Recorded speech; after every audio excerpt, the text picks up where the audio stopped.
오늘은 6월의 첫째 주일입니다. 2022년도를 벌써 5개월 우리가 살아왔고요. 이제 한 해의 중간 부분으로 접어들게 되었는데요. 이쯤 되면 보통 2022년을 시작하면서 그 새해에 다짐했던 그런 어떤 신년 계획이라던가 또는 꿈꿨던 소망에 대한 어떤 중간 점검 같은 것을 하게 될 것 같습니다. 계획했던 대로 내가 잘 살아가고 있는지, 새해 목표를 향해 꾸준히 나아가고 있는 것인지, 혹시 방향을 잃어버리지는 않았는지 돌아보게 된다라는 것인데요. 여러분은 어떤 계획을 세우셨고 또 2022년 무엇을 소망하면서 시작하셨나요? 저는 거창한 계획을 세우거나 큰 뜻을 또는 큰 소망을 품지는 않았습니다. 그냥 지금처럼 나에게 맡겨진 일들을 착실히 해나가고 그저 좀 더 건강하고 좀 더 이렇게 행복한 날들을 살았으면 좋겠다라고 하는 되게 간촐한 그러한 소망을 가졌었는데요. 그런데 살아가다 보니까 착실하게 성실하게 꾸준히 열심히 살아간다는 것만큼 힘든 게 없다라는 것을 알게 되었습니다. 무언가를 꾸준하게 한다는 것은요, 정말 보통 일이 아니었다라는 것이죠. 똑같이 반복되는 일상을 일탈하지 않고요, 그 모습을 그대로 유지하며 살아가는 것은 대단히 놀라운 일이었습니다. 그래서 어떻게 보면 내가 살아가는 그 삶을 꾸준히 살아가는 것도 어쩌면 실력이겠구나라고 하는 생각을 하게 되었는데요. 중간에 포기하지 않고 계속해서 어떤 일을 해나가는 것이 정말 대단한 일이기 때문에 그처럼 오랫동안 같은 일을 반복하고 자신의 일을 해 나아가며 삶을 살아가는 사람들을 우리는 달인이라고 부르게 되는 것 같습니다. 여러분, 달인이라는 말 많이 들어보셨죠? 유명한 텔레비 프로그램도 있잖아요. 생활의 달인이라는 그런 프로그램을 통해서 우리가 달인이라는 말을 참 많이 듣게 되는데요. 달인이라는 말 정확하게 무슨 뜻일까요? 한문으로 제가 찾아보니까요, 통달한 사람이라는 뜻이 달인이라는 말의 뜻이었습니다. 학문이나 기회가 뛰어난 사람을 우리가 부를 때 달인이라고 이렇게 부른다라는 것이고요. 또 사물의 이치를 막힘없이 보는 사람을 달인이라고도 부른다라고 이렇게 한문의 뜻을 찾아보니까 풀이하고 있었습니다. 우리가 무언가를 꾸준히 해나가다 보면요, 그 일을 막힘없이 해 나아가게 되는 그러한 실력자가 되기도 하지만 무엇보다 내가 하는 그 일의 어떤 이치, 그러니까 그 일의 의미라던가 그 일이 목표로 하는 바가 무엇인지를 훤히 꿰뚫어 보는 사람이 되기도 한다라는 그러한 뜻이 바로 이 달인이라는 그 말 안에 담겨져 있었다라는 것이죠.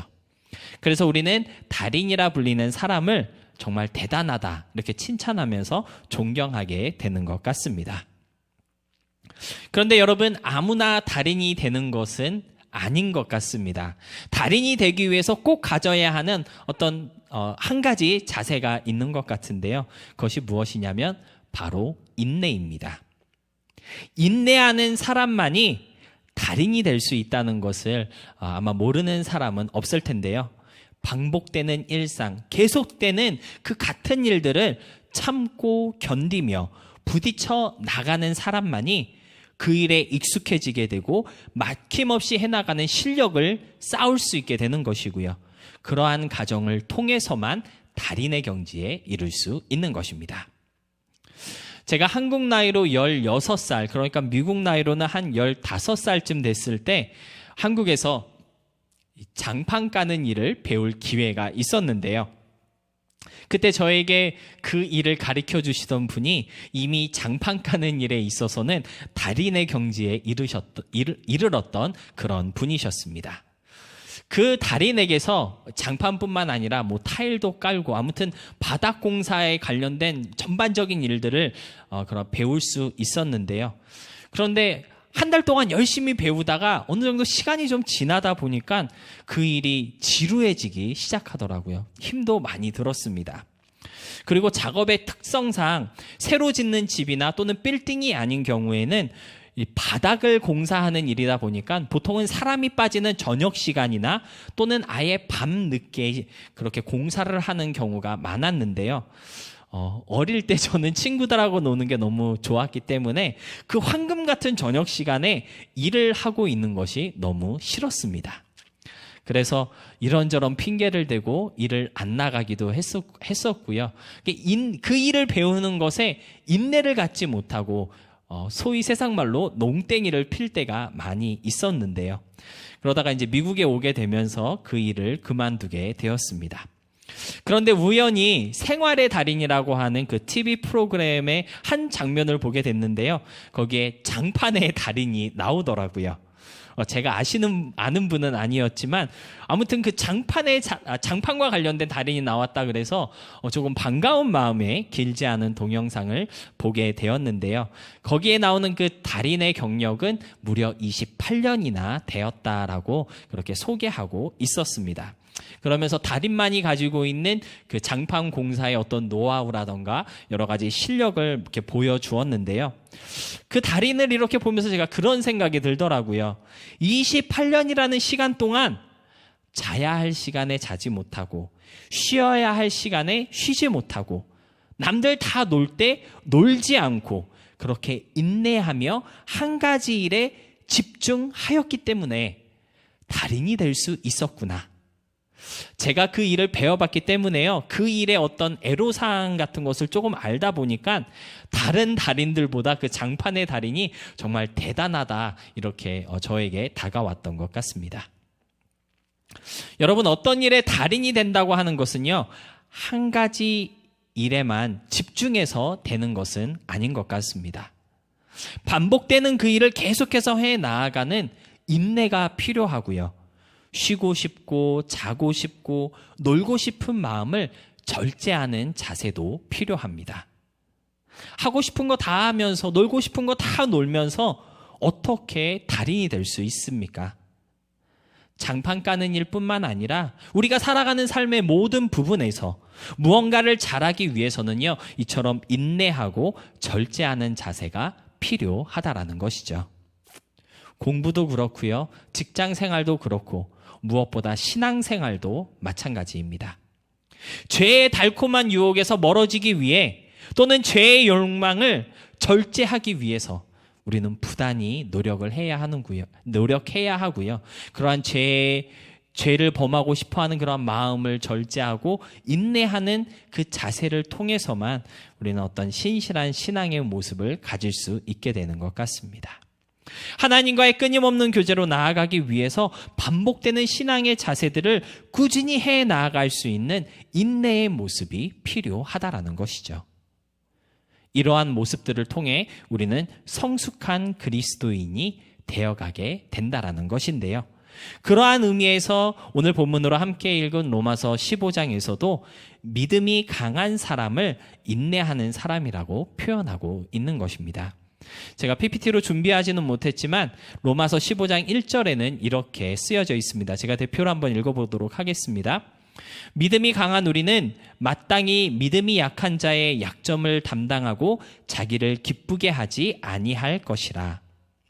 여러분, 로마서 15장은요, 믿음이 강한 로마의 성도들에게 전하는 사도 바울의 메시지인데요. 바울은 로마의 성도들에게 하나님이 우리로 하여금 인내하게 하였다라고 본문 4절에서 말씀하고 있습니다. 그러니까 믿음이 강한 성도는 어떠한 성도일까요? 바로 인내하는 성도다라는 것이죠.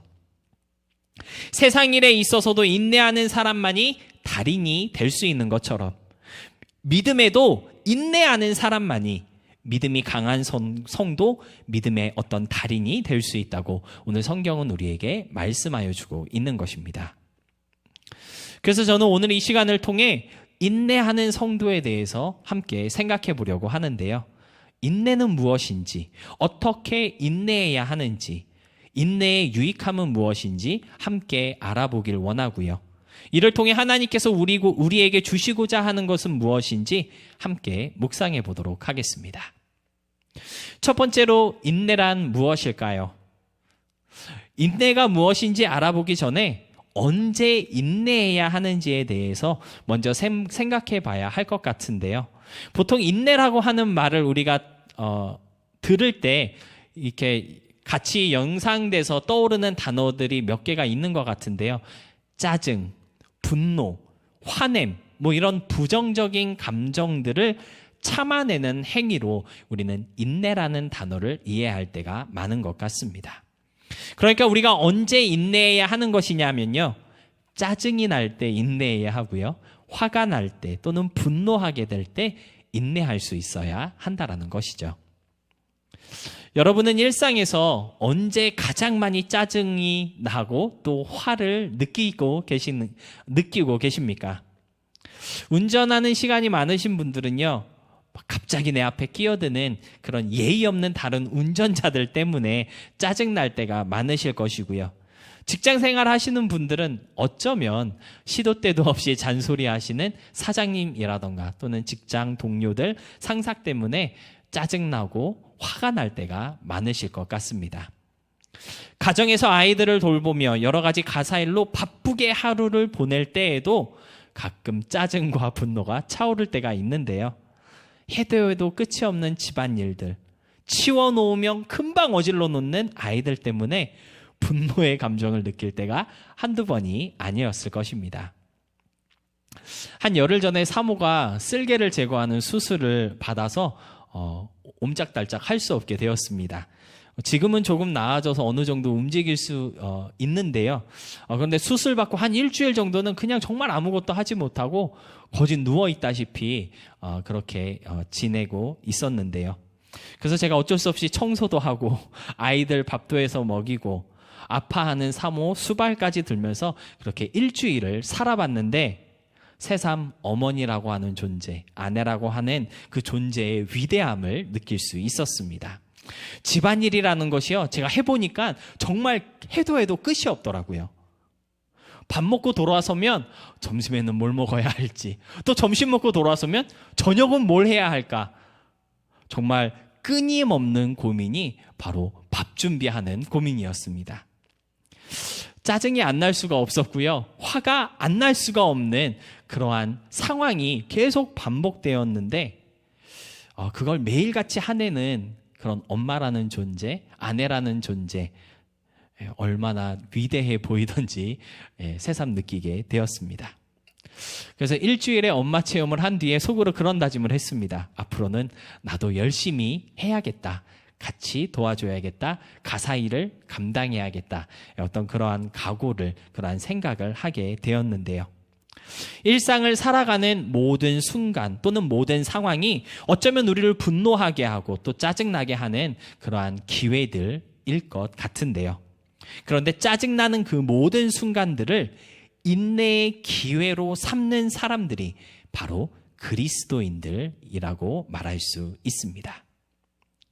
여러분, 본문에 나오는 인내라는 말을 헬라어 원어로 보니까요, 휘포모네라고 쓰고 있었는데요. 이 단어는 혹독한 시련과 고난 속에서도 용맹스러운 군인처럼 흔들리지 않는 모습을 뜻하는 말입니다.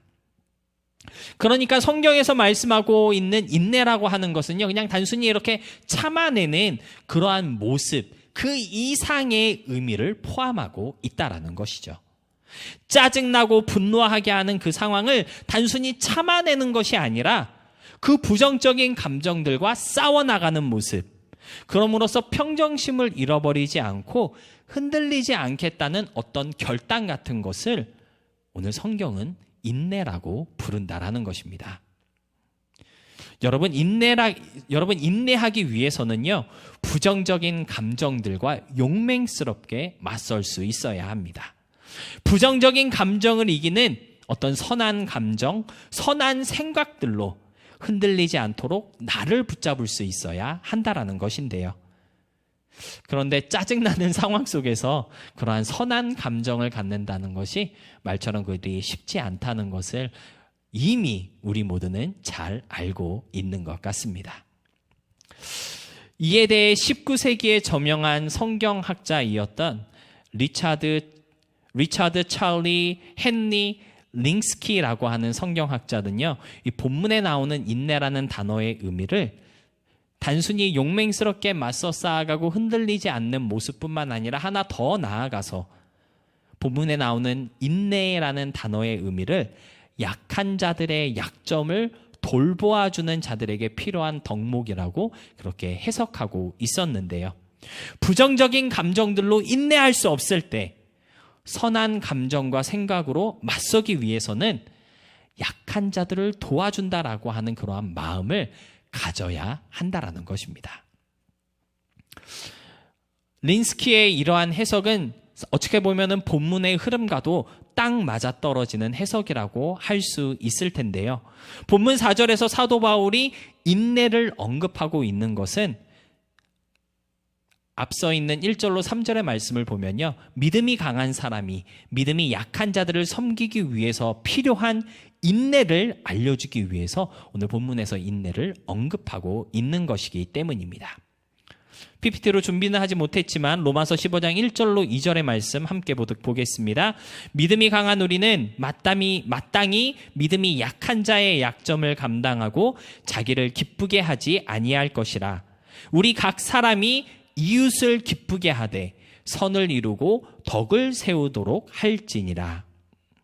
여러분, 1절과 2절 말씀을 아주 단순하게 풀이한다면 우리가 짜증나고 화가 날 때 그런 부정적인 감정들을 선한 감정과 생각으로 이겨내기 위해서는 나로 하여금 짜증나게 하고 화가 나게 하는 그 사람이 나보다 연약한 존재라고 하는 생각을 가지면 쉽다라는 것입니다.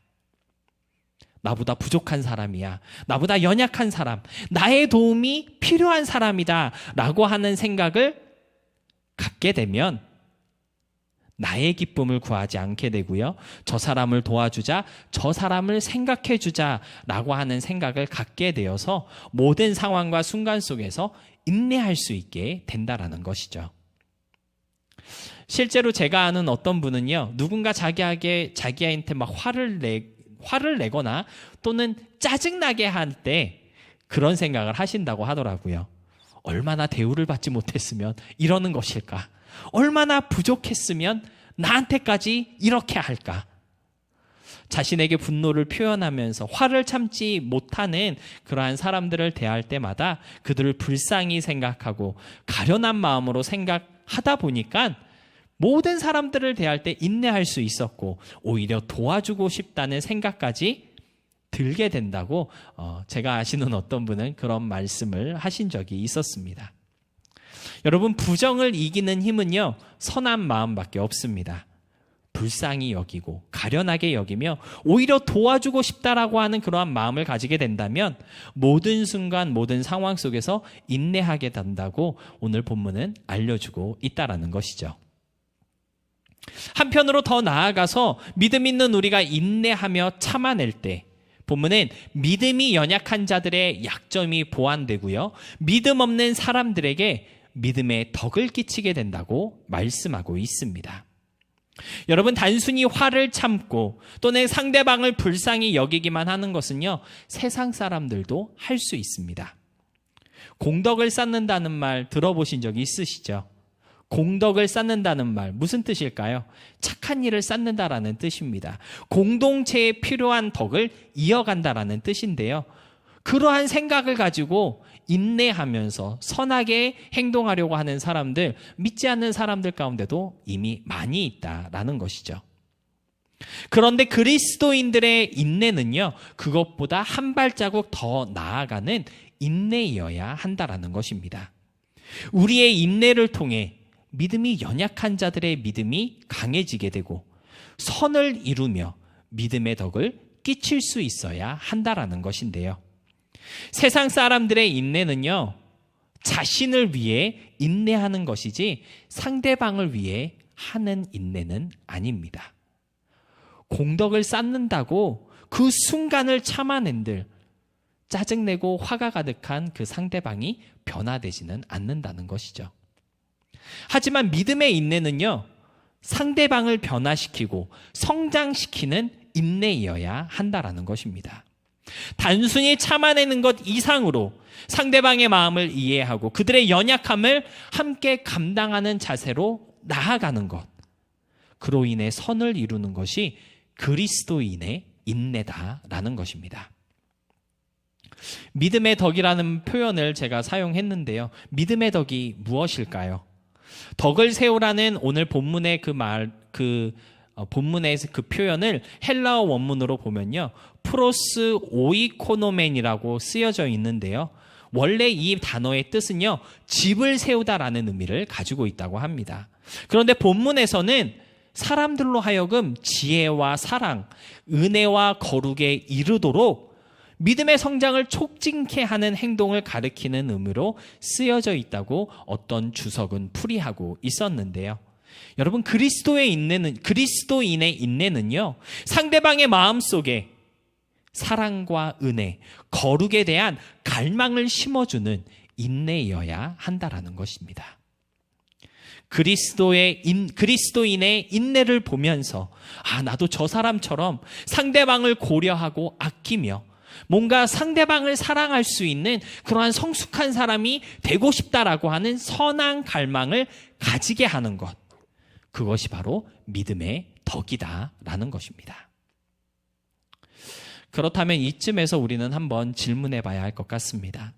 이제까지 나는 어떤 모습으로 인내하며 살아왔는가? 나의 인내는 어떤 모습이었고, 나의 인내는 과연 믿음의 인내이었나를 한번 돌아볼 수 있었으면 좋겠습니다. 단순히 부정적인 감정들을 참아내고 억누르던 인내이었는지, 아니면 상대방을 생각하며 섬기는 마음으로 인내했었는지 돌아볼 수 있었으면 좋겠고요.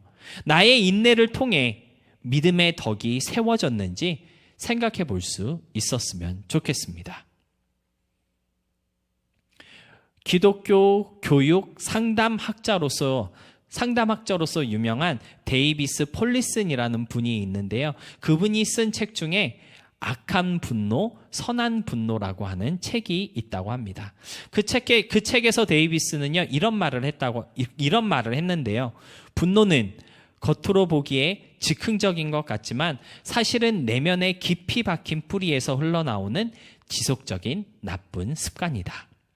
제가 다시 한번 읽어드리겠습니다. 분노는 겉으로 보기에는 즉흥적인 것 같지만 사실은 내면에 깊이 뿌리 박힌 내면에 깊이 박힌 뿌리에서 흘러나오는 지속적인 나쁜 습관이다. 여러분, 데이비드의 말을 응용해 본다면 분노의 나쁜 습관을 버리기 위해서는요, 인내의 선한 습관을 가질 수 있어야 합니다. 그리고 그 선한 습관을 통해 믿음이 연약한 자들의 약점을 도와주고 믿음의 선한 영향력을 끼치는 사람들이 어쩌면 진정한 그리스도인이라고 말할 수 있겠습니다. C.S. 루이스의 말을 인용하면서 말씀을 정리하겠습니다. C.S. 루이스는 이런 말을 했습니다. 그리스도는 무엇보다 먼저 사람을 통해 일하십니다. 그리스도인은 다른 사람에게 그리스도를 비추어주는 거울 또는 그리스도를 전해주는 운반인입니다. 여러분, C.S. 루이스의 말을 묵상해 볼 때 저와 여러분은요, 인내를 통해 우리 속에 있는 그리스도가 비춰지고 보여주는 역사를 일으키는 사람들이 될 수 있어야 합니다. 우리들은 그리스도를 전해주는 운반인이라는 사실을 좀 잊지 마시고요.